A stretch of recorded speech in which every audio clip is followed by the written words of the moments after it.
Hey guys, what is up? Welcome to a brand new video. So we finally have the Irelia rework trailer coming in for the champion teaser. This isn't going to be going over exactly what her abilities are, but we can actually see what her Q, what her W, what her E, and what her ultimate are going to be, what they look like, and we can guess what they're going to be as well in game. And I think I have a good idea of what her passive is going to be at the same time. I've watched this a bunch of times already. It looks really cool, but let's get into it and show. This is going to be what the new Irelia looks like with the updated models, so actually it should be pretty cool there. But if we go through, so this, I believe, is going to be her ultimate to start with. It flings out in like a line, and then it spreads out into this shape. And we don't actually know what it does after that, which is kind of a shame. But it looks like as well her passive is going to be anytime they're hit by an ability, they're going to be marked with these little circles around the champions, and then you can already dash to them and have the cooldown reset. That is basically all our abilities together. But then we're going to go through and break them down a little bit better. So she used her, I think her Q, they said they're going to keep the blade surge pretty much the same. So her Q should be that first thing, the dash in. This should be her W most likely, because they put the utility spell on W normally,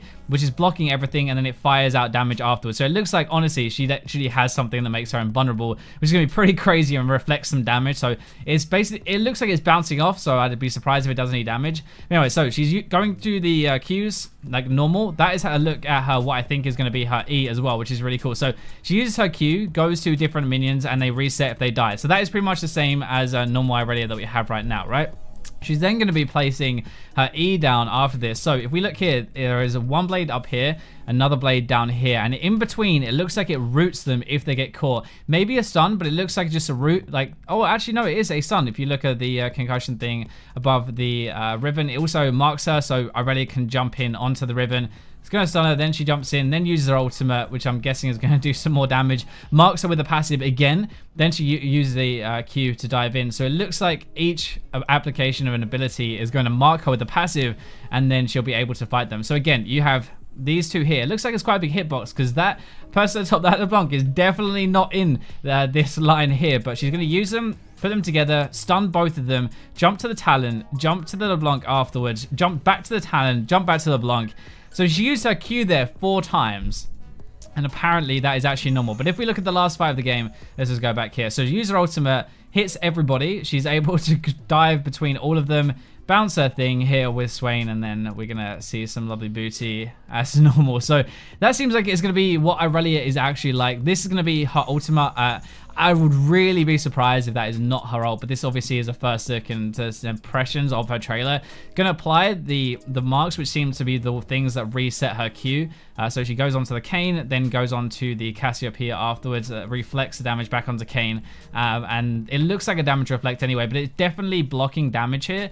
And then it flies back and does some kind of damage because it kills Katarina at the same time, right? Jumps between all of these minions with her Q, places what looks to be another ability here, kind of like how Zoe's thing goes behind.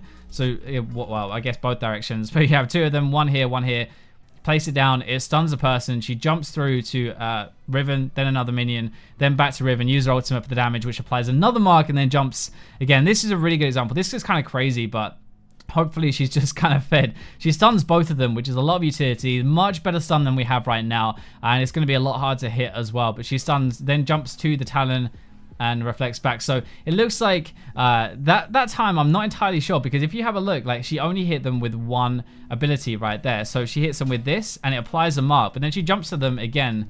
Oh, actually, no, I think that's because if we have a look, actually, she marks them both. So she can jump to the Talon, jump to the Blanc because she marks them with this. Then he jumps back to, or she jumps back to the Talon, kills the Talon, gets a reset, jumps back to the Blanc again. That would make a lot of sense, actually. So here we go. So dive in, uses the ultimate onto all of them. It hits all 3 of them, so she can jump now to the Darius. She's also used her thing here, her other, which I'm guessing is probably going to be her E, her stun. So that is going to stun the Draven and the Darius, do a bit of damage there, and then the reflect onto the Swain. So that looks to be what I can gather pretty much. I'll just play this through quickly again.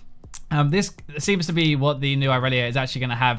It seems like the passive system with the Q is going to be really interesting because it seems much more like a much better version of the resets, but she still has the reset. She's going to have a stun, but it's going to be an AoE stun now in a line. Much more difficult to look to hit, it seems. But then we also have the ultimate, so the spread out, the daggers. It'd be interesting to see if people can move through them or if they get marked, they take damage as well, because that's one thing we can't really tell from this. It looks really cool, but we don't actually know why there is this shape and if it actually does anything right now, because nobody really walks through it or anything like that. Well, I mean, Kane is there right now, so let's see if he can actually get through.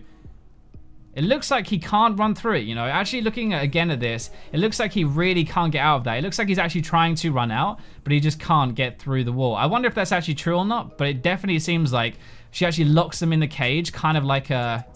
Let's see if we can see that from the other ones as well, but it looks like she kind of locks him in the cage like you would with a Camille, actually. So she flies, the stun obviously with the E here, the dash back, the reset, and then I guess nobody else is going to run through it, actually, but it does seem like, let's see here, this one catches Draven here, and yeah, he can't move out. So actually it looks like it is legitimately a cage, like a dagger cage with her ultimate there as well. Then we have the damage reflex, and we have the stun, and we have the blade surge, and it seems like the passive, we don't know what the passive is. The mark system could just be attached onto her Q, for example, but it could also be applied onto her passive, because we don't actually know exactly what that is right there. But yeah, hopefully you guys enjoyed the video. This is my kind of first again impression. See what I think her ability is going to look like. I have no idea, but I'm really excited to see what she turns out to be. Make sure you let me know what you think of the new Irelia in the comments section. But yeah, for now, I'll leave you with the robots.